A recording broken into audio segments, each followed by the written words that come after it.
CPI data release day ആണ്. അപ്പോൾ evening 6 o'clock ആകുമ്പോൾ ഒരു ഹൈ ഇമ്പാക്ട് ന്യൂസ് നമുക്ക് മാർക്കറ്റിലുണ്ട്. സോ അപ്പോൾ മാർക്കറ്റ് ഏത് രീതിയിലായിരിക്കും ഇനി റിയാക്ട് ചെയ്യാൻ പോകുന്നത് നമുക്ക് നോക്കാം.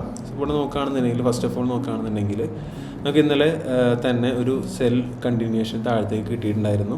നമുക്കിപ്പോൾ നോക്കുകയാണെന്നുണ്ടെങ്കിൽ ഇന്നലെ മാർക്കറ്റിൽ നിന്ന് അത്യാവശ്യം ഒരു ചെറിയൊരു ഡ്രോപ്പ് കിട്ടിയിട്ടുണ്ടായിരുന്നു. അതിനുശേഷം ഈ ഒരു 1 hour ഡിമാൻഡ് ഏരിയയിലേക്ക് വന്നതിന് ശേഷം പ്രൈസ് പിന്നെ മുകളിലേക്ക് തന്നെ റാലി കണ്ടിന്യൂ ചെയ്തതിന് ശേഷം ഈ കാണുന്ന ഒരു ഫെയർ വാല്യൂ ഗ്യാപ്പ് ലെവലിൽ നിന്നാണ് ഇപ്പോൾ പ്രൈസ് റീട്രേസ് ചെയ്തുകൊണ്ടിരിക്കുന്നത്. Hi all, welcome to pre post market analysis. It's me Rahul Basheer, your forex mentor. So നമുക്ക് ഇന്നലെ ഗോൾഡിൻ്റെ യൂണിവേഴ്സിറ്റിയുടെയും അപ്ഡേറ്റ്സ് നമ്മൾ കണ്ടിട്ടുണ്ടായിരുന്നല്ലേ. സോ നമുക്ക് ഇന്ന് എന്തൊക്കെയാണ് മാർക്കറ്റിൽ വരാൻ പോകുന്ന ചേഞ്ചസ് നമുക്ക് നോക്കാം. സോ ഫസ്റ്റ് ഓഫ് ഓൾ നമുക്ക് ഗോൾഡിൻ്റെ ചാർട്ട് എടുത്ത് നോക്കിക്കഴിഞ്ഞാൽ ഇപ്പോൾ ഒരു സ്ലൈറ്റ്ലി ഒരു 1 hour ഒരു ഓർഡർ ഫ്ലോ ലെവലിലേക്ക് പ്രൈസ് വന്ന് മിറ്റിഗേറ്റ് ചെയ്തതിന് ശേഷം പ്രൈസ് നല്ല രീതിയിലൊന്ന് അപ്പ് സൈഡ് ആൻഡ് ഡൗൺ സൈഡിലേക്ക് കൺസോളിഡേറ്റ് ചെയ്തുകൊണ്ടിരിക്കുകയാണ്. അപ്പോൾ ഫസ്റ്റ് നമുക്ക് എന്ത് ചെയ്യുക, ഡെയിലി ആൻഡ് വീക്ക്ലി ചാർട്ട് വെച്ച് തന്നെ നോക്കാം. ആൻഡ് വീക്കിലിയിൽ നോക്കുകയാണെന്നുണ്ടെങ്കിൽ അത്യാവശ്യം നല്ല രീതിയിലുള്ള ഒരു ബുള്ളിഷ് മൊമെൻറ്റം കഴിഞ്ഞ ആഴ്ച നമുക്ക് കിട്ടിയിട്ടുണ്ടായിരുന്നു. ഈ ആഴ്ച ഡെയിലിയുടെ തന്നെ ഒരു സപ്ലൈ ലെവലിൽ വന്ന് പ്രൈസ് മിറ്റിഗേറ്റ് ചെയ്തതിന് ശേഷം അവിടെ ഒന്ന് കൺസോളിഡേറ്റ് ചെയ്തുകൊണ്ടിരിക്കുകയാണ്. ഇപ്പോൾ ഡെയിലിയിൽ നോക്കുകയാണെന്നുണ്ടെങ്കിൽ നമുക്കൊരു പ്രോപ്പറായിട്ടുള്ള IFC ക്യാൻഡിൽ അവിടെ ഫോം ആയിട്ടുണ്ട്. ഇവിടെ നോക്കിക്കഴിഞ്ഞാൽ കാണാം ഒരു സെൽ ക്യാൻഡിൽ അവിടെ ഫോം ആയിട്ടുണ്ട്. ആൻഡ് ഇന്ന് CPI ഡാറ്റ റിലീസ് ഡേ ആണ്. അപ്പോൾ ഈവനിങ് 6 o'clock ആകുമ്പോൾ ഒരു ഹൈ ഇമ്പാക്ട് ന്യൂസ് നമുക്ക് മാർക്കറ്റിലുണ്ട്. സോ അപ്പോൾ മാർക്കറ്റ് ഏത് രീതിയിലായിരിക്കും ഇനി റിയാക്ട് ചെയ്യാൻ പോകുന്നത് നമുക്ക് നോക്കാം.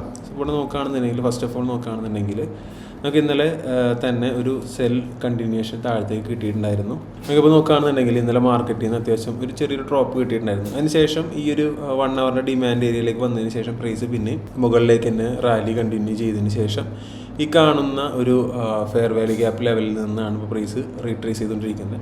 മാത്രമല്ല ഒരു ഏഷ്യയുടെ ലിക്വിഡിറ്റി പ്രൈസ് സ്വീപ്പും ചെയ്തിട്ടുണ്ട്. അപ്പോൾ ഇനി CPI ഡാറ്റ ന്യൂസ് റിലീസ് ചെയ്യുമ്പോൾ വരാവുന്ന പ്രോബിലിറ്റി എന്ന് പറയുന്നത് ഇപ്പോൾ ഒരു ഡാറ്റ റിലീസ് ചെയ്യുന്നതിന് മുമ്പായിട്ട് തന്നെ ഈ ഒരു ഏരിയ എഗെയിൻ ഹൈ ബ്രേക്ക് ചെയ്യാതെ തന്നെ ലിക്വിഡേറ്റ് ചെയ്തിട്ട് താഴത്തേക്കുള്ള മൊമെൻറ്റം തന്നെയാണ് ഷോ ചെയ്യുന്നതെങ്കിൽ പ്രൈസ് ഡെഫിനറ്റ്ലി ഈ കാണുന്ന 4356 ലെവലിലേക്ക് പ്രൈസ് ഡ്രോപ്പ് ആവാനുള്ള ചാൻസസ് കൂടുതലാണ്. അതല്ല ഈ കാണുന്ന ഹൈ ബ്രേക്ക് ചെയ്തിട്ടാണ് പ്രൈസ് നിൽക്കുന്നതെങ്കിൽ പോലും CPIയുടെ സമയത്ത് ഒരു ഡ്രോപ്പ് ഉണ്ടാവാനുള്ള ചാൻസ് ഉണ്ട്. CPI ഡാറ്റ റിലീസിന് മുമ്പായിട്ട് പ്രീവിയസ് ഡേയുടെ ലോ വന്ന് ലിക്വിഡേറ്റ് ചെയ്യുകയാണെന്നുണ്ടെങ്കിൽ നമുക്ക് അവിടെ നിന്ന് ഒരു അപ്സൈഡ് മൊമെൻറ്റും കാണാൻ പറ്റും. സോ മാർക്കറ്റ് ഇപ്പോൾ സ്ലൈറ്റ്ലി ഒരു ബുള്ളിഷ് ആയിട്ടുള്ള മൊമെൻറ്റിലാണ് നിൽക്കുന്നത്.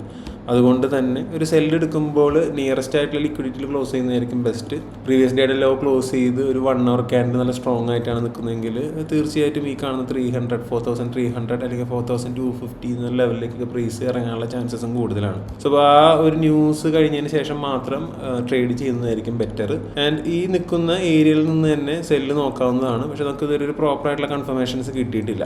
ഈ കാണുന്നൊരു 4400 താഴെ പ്രൈസ് ഒരു ക്ലോസിങ് കിട്ടുകയാണെന്നുണ്ടെങ്കിൽ നമുക്കൊരു സെൽ ഓപ്പർച്യൂണിറ്റി എഗെയിൻ നോക്കാനായിട്ട് സാധിക്കും. ആൻഡ് ഇവിടെ നിന്ന് ഒരു ലിക്വിഡിറ്റി ചെയ്തിട്ടാണ് മുകളിലേക്ക് വേണമെന്നുണ്ടെങ്കിൽ 4460 ലെവലിലേക്ക് പ്രൈസ് മൂവ് ചെയ്യുന്നതായിട്ട് നമുക്ക് കാണാനായിട്ട് പറ്റും. സോ അപ്പോൾ ഇതും നല്ലൊരു സെൽ ഏരിയ ആണ്. ആൻഡ് ഇത് ലിക്വിഡേറ്റ് ചെയ്യുകയാണെന്നുണ്ടെങ്കിൽ ഇവിടെ നിന്ന് നമുക്കൊരു ബൈ ഓപ്പർച്യൂണിറ്റി നോക്കാവുന്നതാണ്. സോ നമുക്കിനി EURUSD നോക്കാം. സോ EURUSD നോക്കുകയാണെന്നുണ്ടെങ്കിൽ ലാസ്റ്റ് വീക്ക് നമ്മൾ ഓൾറെഡി കണ്ടിട്ടുണ്ടായിരുന്നു. ഒരു ഡെയിലിയുടെ തന്നെ fair value gap level fill ചെയ്തതിന് ശേഷം ഉള്ളൊരു റീട്രേസ്മെന്റ് ആണ് ഇപ്പോൾ മാർക്കറ്റിൽ നമുക്ക് കാണാനായിട്ട് സാധിക്കുന്നത്. ലാസ്റ്റ് വീക്ക് ഒരു ഫ്രൈഡേ നമുക്കൊരു NFPയിലെ ക്യാൻഡിൽ നമുക്ക് ഇവിടെ ഫോം ആയിട്ടുണ്ടായിരുന്നു. സോ ആ ക്യാൻഡിലെ ഹൈ ലോ ഇതുവരെ മാർക്കറ്റ് ലിക്വിഡേറ്റ് ചെയ്തിട്ടില്ല. സോ ഈ കാണുന്ന ലോ ലിക്വിഡേറ്റ് ചെയ്യുകയാണെന്നുണ്ടെങ്കിൽ ഡെഫിനറ്റ്ലി ഈ കാണുന്ന ഹൈയിലേക്കൊക്കെ പോകാനുള്ള പ്രോബിലിറ്റീസ് കൂടുതലാണ്.